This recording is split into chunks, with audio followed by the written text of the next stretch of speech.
विक्रम वर्मा ने रविवार को प्रेस कॉन्फ्रेंस में पत्रकारों से चर्चा करते हुए प्रधानमंत्री नरेंद्र मोदी सरकार के 11 वर्षों की उपलब्धियों को बताया। इस दौरान सांसद विजय बघेल, वैशाली नगर विधायक रिकेश सेन, अहिवारा विधायक डोमेन लाल कोरसेवारा आदि मौजूद थे।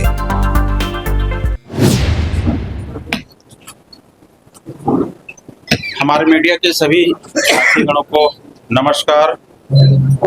माननीय प्रधानमंत्री श्री नरेंद्र मोदी जी के नेतृत्व वाली सरकार के 11 वर्ष पूर्ण होने पर एक महान संकल्प से सिद्धि तक होने के अवसर पर आयोजित इस प्रेस वार्ता में हमारे मीडिया के सभी साथी का मैं स्वागत करता हूं, अभिनंदन करता हूं। माननीय प्रधानमंत्री श्री नरेंद्र मोदी जी के नेतृत्व में भारत ने विकसित भारत के अमृत काल में सेवा, सुशासन और गरीब कल्याण के विकास की एक नई यात्रा तय की है। बीते 11 वर्षों में मोदी सरकार ने न केवल सीमा की सुरक्षा की है बल्कि अर्थव्यवस्था को मजबूत किया है और टेक्नोलॉजी को जन जन तक पहुंचाया है। आज हमारा भारत जापान को पीछे छोड़ते हुए चौथी सबसे बड़ी अर्थव्यवस्था बन चुका है और अब जर्मनी को पीछे छोड़ते हुए तीसरी सबसे बड़ी इकोनॉमी बनने के करीब है और देश के कई अनसुलझे विषय, श्री राम जन्मभूमि मंदिर निर्माण, विश्व स्तरीय काशी विश्वनाथ कॉरिडोर, महाकाल परियोजना के साथ ही जम्मू कश्मीर में अनुच्छेद 370 को निष्प्रभावी किया जाना, 3 तलाक, महिला आरक्षण जैसे अनेक उपलब्धियां इस इतिहास में वर्णित होगा। 11 वर्षों में मोदी सरकार ने सेवा को संकल्प बनाया है, सुशासन को संस्कृति और सुरक्षा को सर्वोच्च प्राथमिकता दिया है। यही है हमारे नया भारत, यही है विश्व का विश्वास। प्रधानमंत्री माननीय नरेंद्र मोदी जी के सशक्त निर्णय के बाद भारतीय सेना ने ऑपरेशन सिंदूर के जरिए पाकिस्तान के आतंकी ठिकानों और एयरबेस को ध्वस्त कर दिखा दिया। पहले भी एयर स्ट्राइक और सर्जिकल स्ट्राइक के जरिए ये संदेश दिया है कि अब मोदी का यह नया भारत सिर्फ शांति की ही बातें नहीं करता बल्कि घर में घुसकर आतंक का सफाया करता है। 60 साल तक राज करने वाली कांग्रेस पार्टी की वोट बैंक की राजनीति के कारण माओवाद जैसे देश विरोधी ताकतों को बढ़ाया। नक्सलवाद पर माननीय प्रधानमंत्री नरेंद्र मोदी जी के नेतृत्व में छत्तीसगढ़ समेत देश भर की जिस तरह कार्रवाई हो रही है उससे जल्द ही हमारे देश माओवाद से मुक्ति पाएगा। छत्तीसगढ़ में बीते 1.5 साल में 445 माओवादियों को न्यूट्रलाइज किया गया, 1388 माओवादी आत्मसमर्पण कर चुके हैं, 1443 को गिरफ्तार किया गया है। नक्सल विरोधी अभियान में हमारे जवानों ने बसवराजू और सुधाकर जैसे बड़े नक्सलियों को भी न्यूट्रलाइज कर माओवाद की रीढ़ को तोड़ दी है। सरकार की ई बाजार जेम पोर्टल से खरीद में भ्रष्टाचार को पूरी तरह समाप्त हो चुका है। मोदी सरकार की टेक्नोलॉजी आधारित ई गवर्नेंस प्रणाली ने पारदर्शिता, समयबद्धता और जवाबदेही को नई परिभाषा दी है। IMF और UNDP जैसी वैश्विक संस्थानों ने भारत में गरीबी उन्मूलन को लेकर मोदी सरकार के प्रयासों को सराहा है और लगभग 25 करोड़ लोग गरीबी से बाहर निकले हैं। प्रधानमंत्री जी की जन धन योजना के तहत 55.22 करोड़ बैंक खाते खोलकर देश की आम जनता को बैंकिंग सिस्टम से जोड़ा है। मध्यम वर्ग के जीवन को आसान बनाना और अवसरों को भरपूर करना भाजपा सरकार का प्रथम दिन से लक्ष्य रहा है और इस प्रतिबद्धता का परिणाम नई कर व्यवस्था के तहत 12.75 लाख तक के आय को टैक्स से छूट दिया गया है। हम 2024 में चंद्रयान 3 की सफलता और अब गगनयान की तैयारी इस बात का प्रमाण है कि मोदी का नया भारत केवल धरती पर ही नहीं बल्कि अंतरिक्ष में भी आगे बढ़ रहा है। मोदी सरकार ने इंफ्रा निर्माण की रफ्तार को नई गति दी है। रेलवे की बजट को 9 गुना बढ़ाया गया है। 136 वंदे भारत ट्रेनें चल रही है और 103 अमृत भारत स्टेशन पुनर्निर्मित किए गए हैं। पहले देश में 5 मेट्रो थे, अब 23 हैं। हम बुलेट ट्रेन पर काम करने जा रहे हैं। छत्तीसगढ़ प्रदेश में 48,000 करोड़ रुपए की लागत से रेलवे सुविधाओं के विस्तार को काम हो रहा है। जगदलपुर रावघाट को कनेक्टिविटी मिल गई है। खरसिया परमाल कसा रेल नेटवर्क की स्वीकृति मिल गई है। छत्तीसगढ़ के औद्योगिक विकास के लिए यह बड़ी उपलब्धि होगी। हमारी सरकार ने रायपुर में भी मेट्रो सेवा के सर्वे आरंभ कर दिए हैं। मोदी सरकार में 99% गांव कनेक्टिविटी से जुड़ चुके हैं। देश में प्रतिदिन 34 किलोमीटर हाईवे का निर्माण हो रहा है। रांची और विशाखापट्टनम से छत्तीसगढ़ को जोड़ने वाली एक्सप्रेसवे हमारे बस्तर और सरगुजा जैसे जनजातीय क्षेत्रों के विकास के लिए वरदान साबित होंगे।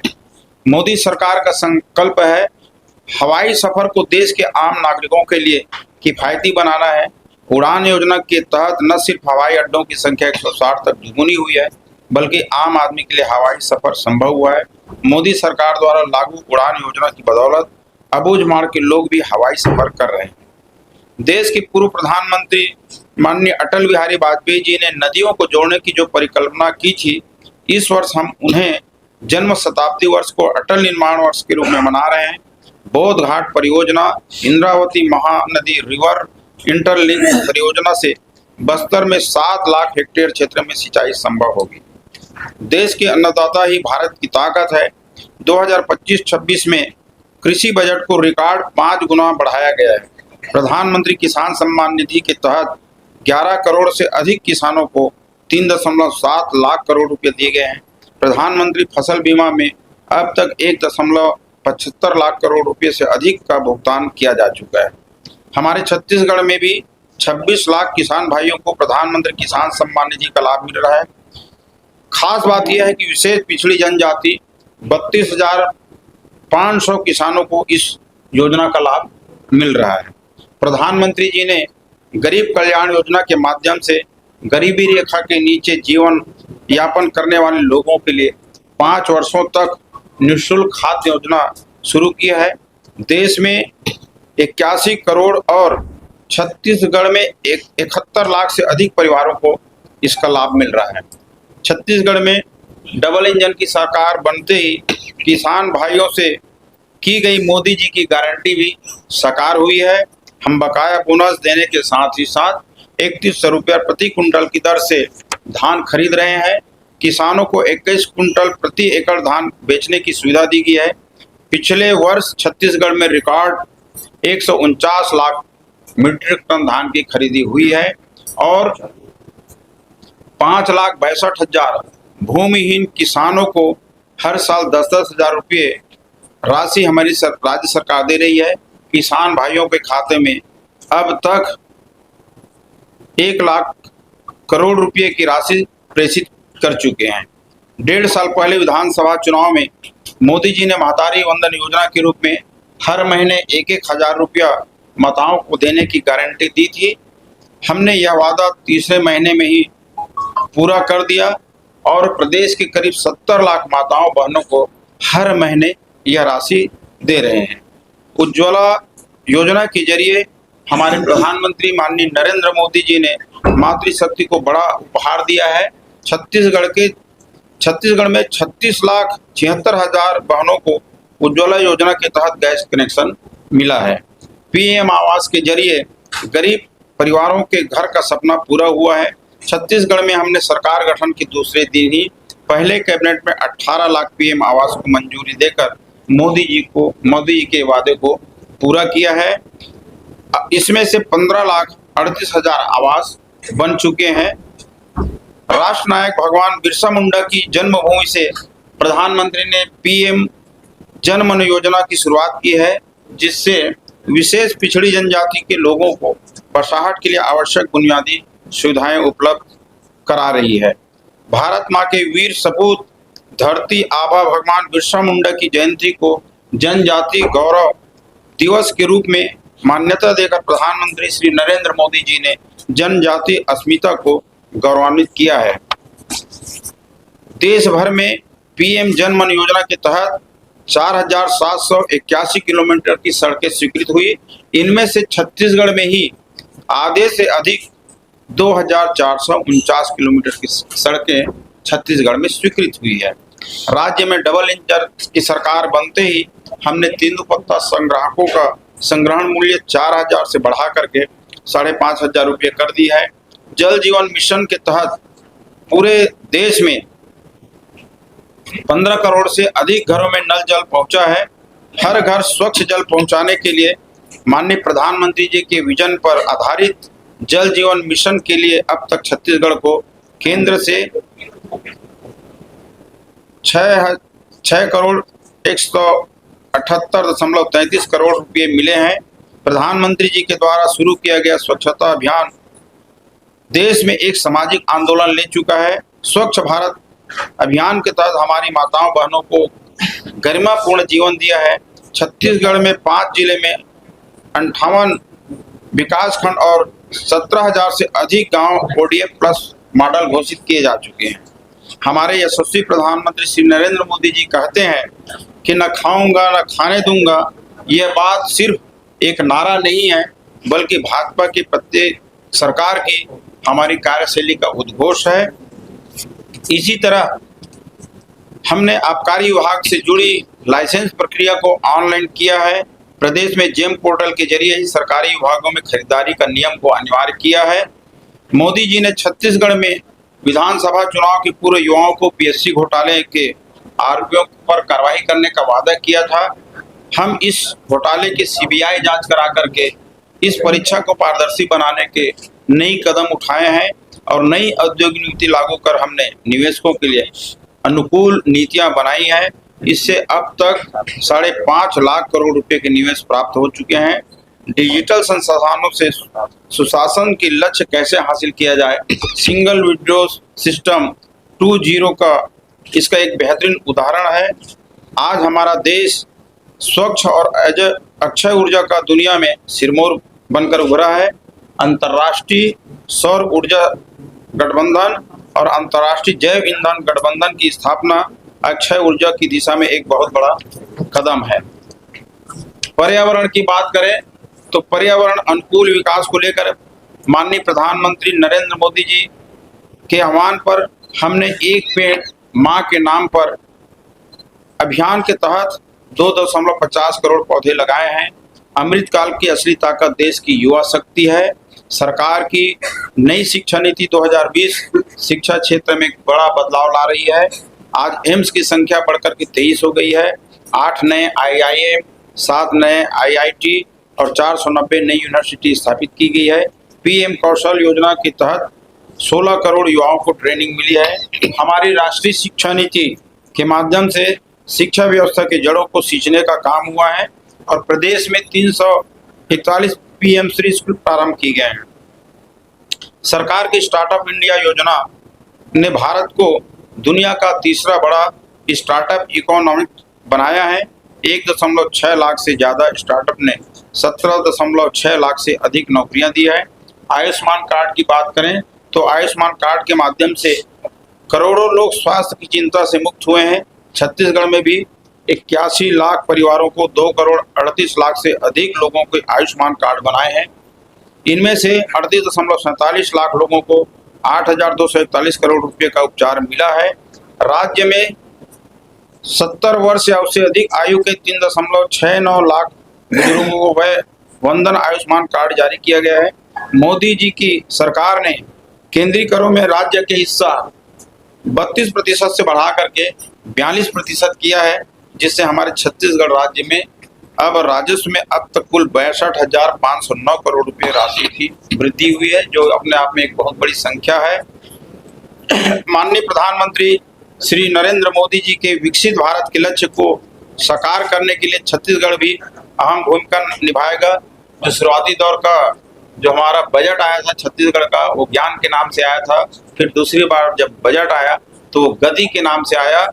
इसके लिए मोदी जी की जो संकल्पना है कि 2047 तक भारत विकसित राष्ट्र बने, इसके लिए भी हमने एक विजन डॉक्यूमेंट्स भी बनाया है। हम सब मिल करके मोदी जी के नेतृत्व में एक ऐसा भारत जहाँ बनाने जा रहे हैं जहाँ पे प्रत्येक भारतवासी की विकास की आकांक्षा पूरी हो। और हमारे प्रधानमंत्री की जो संकल्पना है कि हम 2047 तक भारत को विकसित राष्ट्र बनाएंगे, इस दिशा में हम सब मिल करके काम करेंगे। धन्यवाद। और कुछ दूसरा कहने का मतलब है कि लाइट बोर्ड के लिए आपकी क्या योजना, बीजेपी की क्या? देखिए, नहीं, आपको केंद्र की योजना बताएं। लाइट बोर्ड की योजना क्या योजना? देखिए, हमारे प्रदेश के यशस्वी मुख्यमंत्री माननीय विष्णुदेव साय जी ने छत्तीसगढ़ के समुचित विकास के लिए एक समन्वित कार्यक्रम बनाए हैं, जिसके तहत सरकार काम कर रही है। चाहे दुर्ग भिलाई की बात करें, चाहे बलरामपुर की बात करें, चाहे बस्तर की बात करें, सभी क्षेत्रों में काम करना है और क्षेत्र को आगे बढ़ाना है। 11 साल मोदी साहब के हो गए। जी, 11 साल में जो उपलब्धि है छत्तीसगढ़ के, आपको विभाग की क्या है?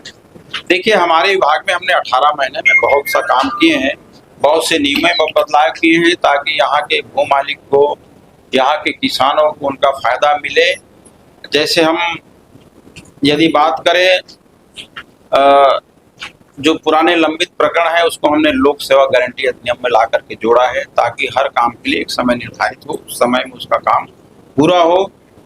इससे पहले त्रुटि सुधार की संख्या बहुत ज़्यादा थी, चूँकि उसके नियम में बदलाव कर दिए थे कि त्रुटि सुधार का जो पावर है वो तहसीलदार से छीन करके एसडीएम को दे दिया था।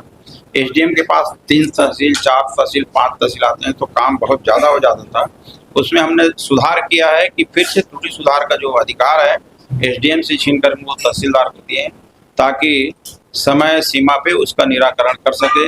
इसी तरह से हमने बदलाव किया है उसका, जैसे भारतमाला प्रोजेक्ट का जो पेपर में आए दिन आता है, इतना बड़ा उसके भू अर्जन में भ्रष्टाचार हुआ है, तो ये सही है जब कहीं भी कोई बड़ा प्रोजेक्ट आता है तो जो उससे जुड़े रहते हैं, खासतौर से माफिया लोग, उनको पता चल जाता है कि यहाँ पे क्या बनने वाला है, केंद्र सरकार की परियोजना आ रही है कि राज्य सरकार की परियोजना आ रही है, तो जा करके वहाँ पे जमीन को खरीद लेता है और किसान वहाँ पे ठगे जाता है।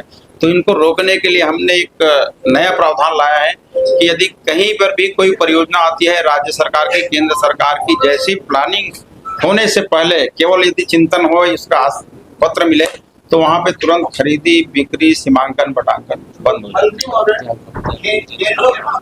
और हाँ बोलिए जी। आपकी केंद्र और राज्य में दोनों जगह सरकार, हाँ, दोनों जगह सरकार होने के बाद भी पत्रकारों के लिए क्या किया जा रहा है? आए दिन पत्रकार माफियाओं का जगह नहीं रहता है।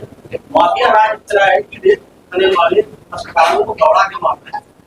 देखिए, चाहे रेत माफिया हो, चाहे भू माफिया हो, चाहे शराब माफिया हो, इनके लिए हमारे सरकार में कोई स्थान नहीं है, इनको किसी तरह का कोई संरक्षण नहीं है। और जो कानूनी कार्रवाई उस पर बनती है, उस पर कानूनी कार्रवाई की जाएगी, किसी तरह से उनको छोड़ा नहीं जाएगा। ये हमारे सरकार का स्पष्ट संदेश है आगे बढ़ रहे हैं जी। और इस विकसित भारत के लिए लगातार काम किए गए, लेकिन 11 साल के कार्यकाल में 5 साल कार्यकाल भूपेश बघेल का था, भूपेश बघेल की सरकार का था। क्या छत्तीसगढ़ इस 5 सालों में पिछड़ गया है? चाहे प्रधानमंत्री आवास योजना हो, चाहे खंडर योजना, ऐसे केंद्र वो क्या पिछड़ा हुआ है 5 साल में?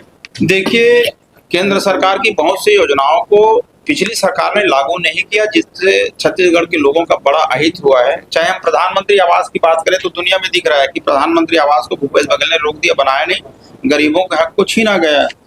उसी तरह से एक स्वामित्व कार्ड योजना है, जिन्होंने माननीय प्रधानमंत्री जी की योजना है कि हर गरीबों को जो ग्रामीण बसाहट में जो कब से रह रहे हैं, कई सालों से रह रहे हैं, उनके पास कोई पेपर नहीं है, तो हमारे प्रधानमंत्री जी ने इसको 21-22 में लागू किया, 20-21 में लागू किया कि हर ग्रामीण जो बसाहट है उनके पास कोई रिकॉर्ड नहीं है तो उनको दिया जाए। उन्होंने काम नहीं किया, लेकिन हमने अभी 1.5 साल में इस स्वामित्व कार्ड योजना के तहत हमने 80,000 लोगों को स्वामित्व कार्ड योजना दिए हैं, उनका लाभ मिल रहा है। इसी तरह से जितने भी है, ये है कि मोदी जी का जो सपना है 2047 तक विकसित राष्ट्र बनाने का, उसी विजन पे हमारी छत्तीसगढ़ सरकार काम कर रही है।